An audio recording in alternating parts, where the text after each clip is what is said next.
Hey everybody, Bryce Koon. We're back with another episode of Swarm Talk here on the Crowded Booth, a show dedicated to Georgia Tech athletics. My name is Bryce Koon. I cover Georgia Tech for 24/7 Sports. You know me. You love the show. Continue to show support of that. Like it, share it with your friends. Today we're going to be talking about what is the key for this offense to take a step. All those great things are nice, but what really changed on the offensive line and why that is the factor that's going to have to carry this offseason in this team going forward. Pile in here and make yourself feel at home. The crowded booth is coming on.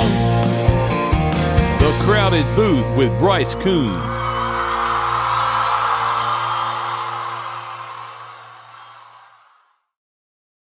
Hey everybody, Bryce Koon here. Thank you so much for tuning in, watching today's show, another episode of Swarm Talk with the Crowded Booth. We're going to try to do one of these once a week leading up back into the season. This is Swarm Talk. You're saying, what is this? Came across this. Well, this is the only show that is dedicated to talking about Georgia Tech athletics, and we have inside knowledge we're going to be sharing with you here on the show throughout the entire season. I'm glad you decided to join us. Share it with your Georgia Tech friends as we get closer and closer to September 5th. I also want to give a big shout out to Section 103, the only place you need to go for your Georgia Tech licensed apparel. Shout out to Section 103 as well.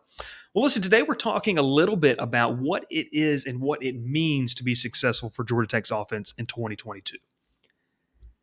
And I say this in the idea of at skill positions, yeah, you might not match up with the Alabamas and the Ohio States of the world, and I get that. But there's talent at the skill positions. We saw it on display in 7-on-7 drills during spring practice. We saw it on display in the spring game, which is a glorified 7-on-7 scrimmage. But the backbone of this offense, what will drive it to be successful, what will allow for a running back room that arguably might be the strength of the offense with Hassan Hall, Dylan McDuffie, and a guy that in returning, and Dante Smith that I think is going to be very, very important. All of these things come together, and I think you have to ask yourself, and I think you have to be realistic, what's it going to take? And the question and the answer is right in front of you, in my opinion. It's the offensive line. There was no doubt coming into this season, the offensive line had to be transformed completely. We all had heard and seen what Brent Key was trying to do and his pedigree, his resume of what he had done at previous stops. But it was obvious heading into the season that the transfer portal was going to have to play a pivotal role. And especially at one of the positions where Georgia Tech just mathematically was low in scholarship numbers. First off, they went and overhauled the coaching staffs, and then they really, really got into kind of what they wanted to do. At the beginning of all of this, Coach Brent Key only had 10 scholarship offensive linemen, and with 15 kind of be where you want to sit, that gives you essentially a 2 deep and some practice type of players. They've made 4 additions, and we're going to start right here with the first one, which was a massive get into really what people feel like inside and around the program might be the best one right now is Pierce Quick. When Quick entered the portal, it kind of felt like his choice was obvious. The connection there with Brent Key was just so huge. He rejoined, he played in the spring, and he really has solidified himself as one of the starters at guard. And keep this in mind. Pierce Quick's going to have a minimum of 2 years of eligibility remaining. Now, listen, going after Atlanta recruits as well as was big. Paul Tachio was one of those guys. He was competing in spring practice before he had a lower leg injury. And even having that injury, he's going to be ready for spring ball where they expect him, and we expect him to win the other starting guard spot. Keep this in mind. Tachio's going to have a minimum of 3 years of eligibility. It was also kind of evident with some of the young guys that I think are very talented that you were going to want a more experienced tackle. You were going to want to find more competition at the tackle spot. And I think that one of those positions we're going to see is going to be Jordan Williams. He's solidified. If he makes the move, which we are led to believe, from right over to left tackle, that's going to bring guys like Jakiah Leftwich, Wing Green, but also former Kansas Jayhawk, and more importantly, former Roswell standout, Corey Robinson, who was the second local offensive lineman that made the decision to return home. And here you go. He became the much-needed 4th offensive tackle, and he's got 4 years of eligibility. And here's one that is the latest commit.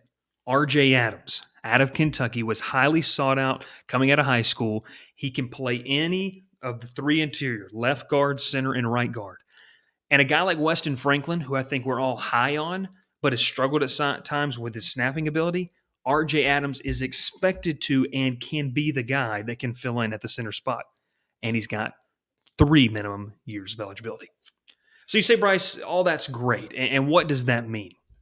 To me, what it means in this sense is it means that you're going to have a group. Jordan Williams will be the only returning player that will come on the offensive line and start. The other 4 spots are brand new, but they're talented. And the biggest thing for me is that you're going to have guys that are going to be able to grow together. Throughout the first 3 years, Tech has had to kind of plug and play. They've had to go get guys elsewhere, give them a year or two to really just find and provide some stability until they were able to get younger guys, whether it's recruiting, which we mentioned guys like Ja'Kai Leftwich, Wayne Green, and a couple of others as well, and Weston Franklin, or they go in the portal and they get a young guy that fits the mold of what they want. And I think that's a positive because, in my opinion, when you can raise up a group of 4 or 5 guys to play together, I mean, outside, we told you 3 years, 2 years, 3 and 4 years of minimum years of eligibility left. I mean, you look at that and you see what they can do beyond that. You're talking about offensive line, aside from Jordan Williams, can be together for the next 3 seasons. And Williams, with a COVID opportunity, can do that as well. That is huge for the development of Brent Key and what he wants to do in this offensive line. It gives you continuity that, frankly, hasn't been here. It has not been here in the Geoff Collins era. And I think that is so important to see what Georgia Tech wants to do. They want to be able to have continuity up front. When you're mixing and matching and you frankly don't have the depth to do what you want to do, if an injury goes down, it changes your entire scheme. That hurts you and that inhibits from what you want to do. I'm not trying to make excuses, and I'm not. And if you've listened to the first time, then you might be thinking that. If you've listened more than once, you may say, "I understand what you're saying." This is a group that is going to be able to grow together. They are more talented, God-given talent, than what has been on the field along that front, offensive front for Georgia Tech through the first 3 years of what Geoff Collins has had. They're going to be better for it.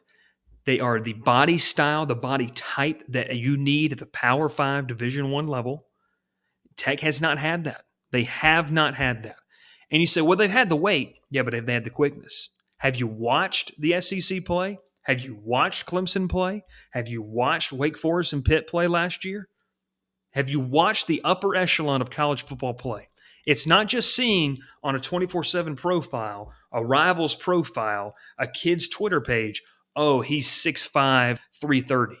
No, can he move? Does he have the footwork? Does he have the things necessary? You can't teach size, and oftentimes it's really tough to teach speed and footwork at that level.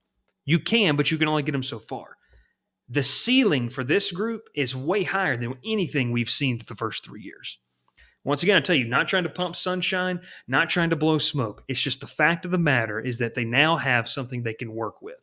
Did it come too little too late? You've heard me say this multiple times. Is the runway long enough for this kind of new staff that's going to have, I think, 7 new on-field coaches? I'm excited to see what they can do. The schedule's not favorable. It's not welcoming. But they have a lot of things that they can try to do where they can try to turn things around, and it all starts up front with that group. You can have RJ Adams in the center. You can have Tachio and Quick at the guard positions. Jordan Williams out at left tackle, which we're thinking, and we've heard that he could be moving out there. And at right tackle, like we were talking about, it doesn't even have to be a transfer. Maybe Corey Robinson comes in and wins a job. Maybe Ja'Kai Leftwich wins the job. Maybe Wayne Green wins the job. And then you have a guy in Weston Franklin who's capable of playing a guard or center position, and he can do all of that. You're building depth, and much like I talked about in last week's episode, you're building legitimate depth at a position. I think Tech has seen, and I think that the regime has seen, you can't fly by the seat of your pants and do these things. You can't plug and play. And so the focus for Tech through the portal has been let's not just find a bunch of one-year guys. Let's find guys that we can grow here on campus, that we can get them in the weight room. We can get them in our conditioning program. but they've already got some intangibles that maybe this is something too. I think what Tech's shown through the portal along the offensive line is maybe we missed out. This is their thought process. Maybe we missed out on these guys through the high school portion. And in the off chance they're maybe disgruntled, it's not what it turns out to be at the school they chose out of high school, we can come in and we can bring back home that talent. If that's the way they decide to build, time will tell if it works out. But I kind of think that's the model of what they're trying to do. It's going to be interesting to see how they proceed. They move forward with it. But locating, identifying guys that they wanted, it's a good group that they can continue to grow. So this is what I tell you, and we ended off with this.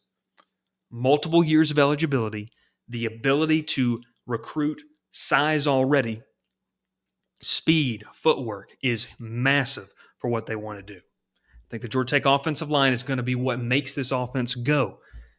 It doesn't matter who lines up at quarterback. It doesn't matter if you have a three-headed monster running back.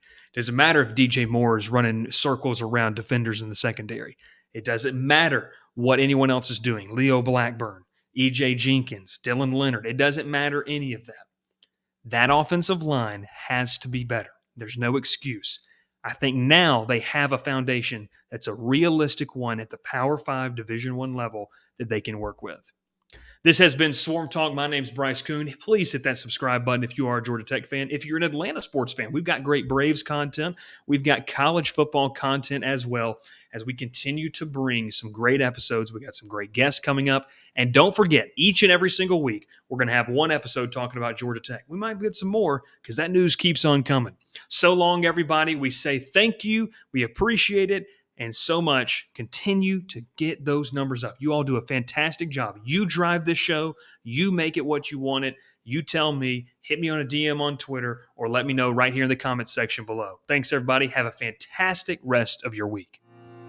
Pile in here and make yourself feel at home. The crowded booth is coming on. The Crowded Booth with Bryce Koon.